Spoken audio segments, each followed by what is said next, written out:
မင်္ဂလာဦးညမှာပဲကောင်မလေးကသူမနဲ့ခင်မုန်းဖြစ်သူရဲ့ကြားထဲမှာအယုတ်မလေးတစ်ယုတ်ကိုအလဲကနေခံပြီးချထားလိုက်ပါတယ်ကောင်မလေးကိုအလွန်မင်းချင်းမြတ်နိုးနေတဲ့အမျိုးသားကဒီအယုတ်မလေးကိုဖယ်လိုက်လို့ရမလားလို့လှမ်းမေးတဲ့အခါ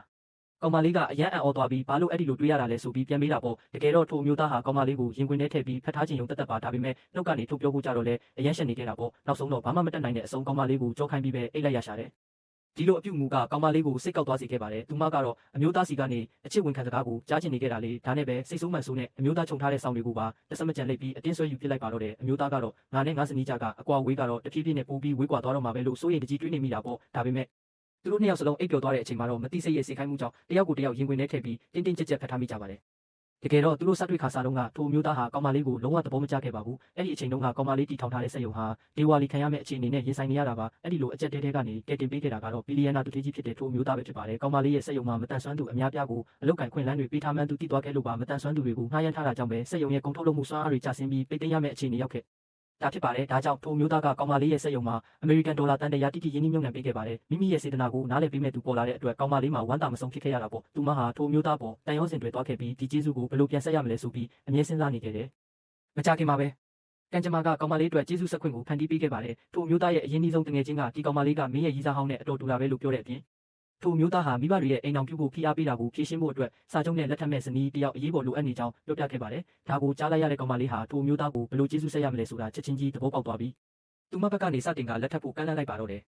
ဇက်ကောင်နေရာမှာတရုတ်ဆောင်ပေးမဲ့သူကိုအသေးအတန်လိုအပ်နေတဲ့အမျိုးသားကလည်းချက်ချင်းပဲသဘောတူလိုက်တာပေါ့သူတို့နှစ်ယောက်ဟာအပြင်ပန်းမှာပဲလင်မယားအဖြစ်ဟန်ဆောင်ကြဖို့သဘောတူညီချက်ယူခဲ့ကြပါတယ်အမျိုးသားကသူ့မိဘအိမ်ကိုပြန်တဲ့အခါတိုင်းကောင်မလေးကိုလိုက်ပါပေးဖို့တောင်းဆိုလေးရှိပြီးတစ်ခေါက်လိုက်ပေးတိုင်းစုချင်းငွေအဖြစ်ဒေါ်လာ1 သန်းပေးလေးရှိတယ်ကောင်မလေးကတော့ပတ်စံရတိုင်းအရန်ပျော်နေခဲ့တာပေါ့ဘာလို့လဲဆိုတော့အဲ့ဒီပတ်စံတွေနဲ့သူမရဲ့စက်ရုံကမတန်ဆွမ်းအလုပ်သမားတွေကိုပို့ပြီးထောက်ပံ့ပေးနိုင်လို့ပါပဲ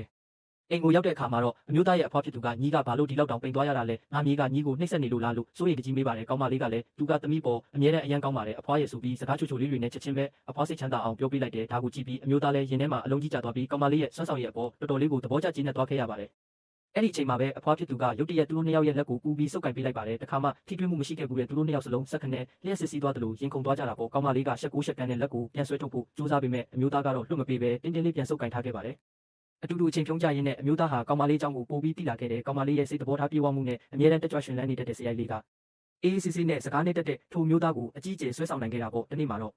ကောင်မလေးကကားပေါ်မှာအိမ်ပေါ်ကျနေခဲ့ပါတယ်အမျိုးသားကကျင်းနာစိုးရိမ်စိတ်နဲ့သူ့ရဲ့ကုတ်အင်ကြီးကိုကောင်မလေးအပေါ်လွှမ်းခြုံပေးလိုက်တယ်အိပ်ပျော်နေတဲ့ကောင်မလေးရဲ့ပုံစံလေးကအယမ်းကိုချစ်စရာကောင်းလို့နေတာမို့အမျိုးသားဟာမထိန်နိုင်ပဲသူမရဲ့ပပြင်လေးကိုဖွားဖွားလေးလန်းကင်မိလိုက်ပါတယ်အဲ့ဒီအချိန်မှာပဲကောင်မလေးကစက္ကန့်နဲ့နိုးလာခဲ့တာပေါ့ဒါပေမဲ့ကောင်မလေးကအမျိုးသားသူမကိုကင်လိုက်တယ်လို့မထင်ပဲသမီးအိပ်ပျော်ရင်တွားရည်တွေကျနေလို့လားဟင်ဆိုပြီးပဲရိုးရိုးသားသားတွေးလိုက်ရှာတယ်ရင်ထဲမှာအပြစ်မကင်းဖြစ်သွားတဲ့အမျိုးသားကလည်းအေးဟုတ်ရင်ဟုတ်မှာပေါ့လို့ကမန်းကတန်းပြောပြီးရှက်ရှက်နဲ့ချက်ချင်းပဲဝေးဝေးကိုပြေးထွက်သွားပါတော့တယ်